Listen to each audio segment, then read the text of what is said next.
Tube കണ്ടുകൊണ്ട് എന്റെ ഏറ്റവും പുതിയ ഘട്ടത്തിലേക്ക് ഞാൻ കിടക്കുകയാണ്. അതായത് ട്യൂബസ്റ്റ് അല്ലെങ്കിൽ ടെറസ്റ്റ്. ഈ ട്യൂബ് കണ്ടുകൊണ്ട് ഈ ട്യൂബിനകത്തൂടെ ഒരാൾക്ക് വളരെ ഈസിയായി കടന്നു പോകും.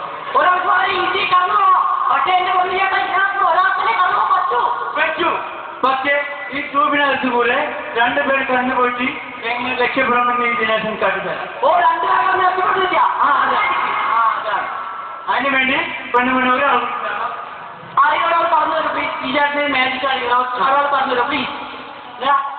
നിനക്കല്ലേ കാണാൻ ആക്രാന്തോ? നീ മതി.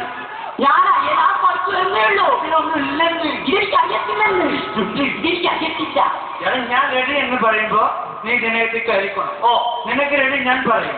അപ്പോഴും നീ ഇതിനകത്തേക്ക് വലിയ കയറാവോ? ആയിക്കോട്ടെ. പിള്ളേര് കളിയല്ല, ഓർമ്മ പിള്ളേര് ശരി.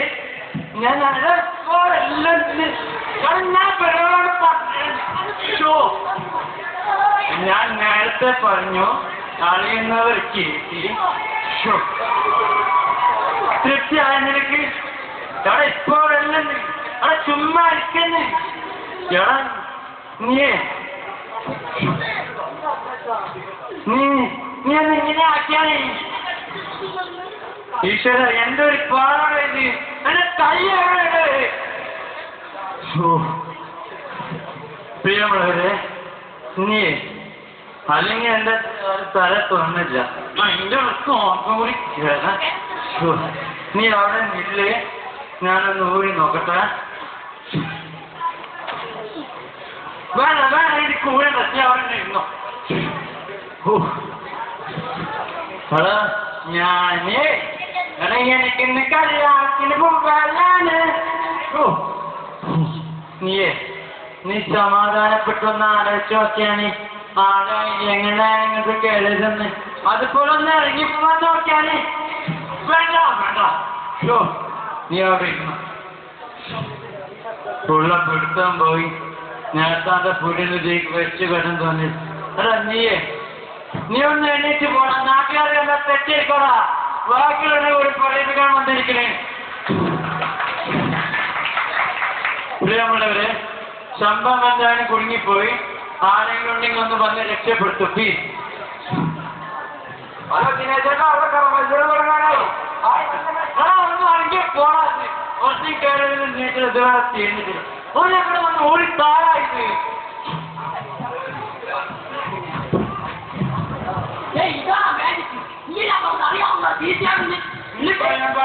ഞാൻ ചെയ്യാനാണ്.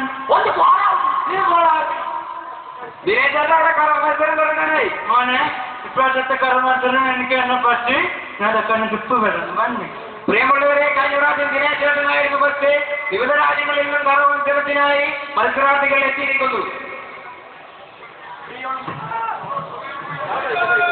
പ്രിയമുള്ളവരെ, നമ്മളെല്ലാവരും വളരെ ആകാംക്ഷയോടെ കാത്തിരിക്കുന്ന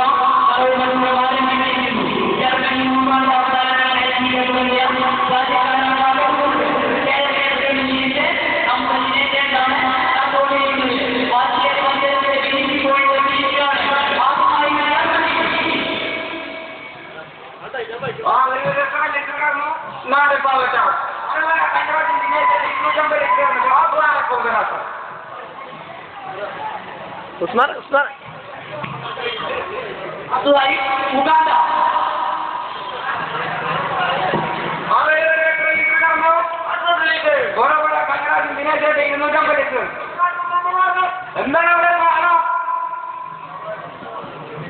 അത് ചേട്ടാ, പതിനെ കണക്കിൽ പതിവ് ഇതിന്റെ പാലെല്ലാം തട്ടിപ്പോയി. ഈ മത്സരം ഒന്നുകൂടി നടത്തണമെന്നാണ് അവർ പറയുന്നത്. അയ്യോ, പറ്റില്ലല്ലോ. അങ്ങനെ ബാക്കി നമ്മുടെ ദിനേശേട്ടൻ മാത്രമേ പറഞ്ഞിട്ടുള്ളൂ.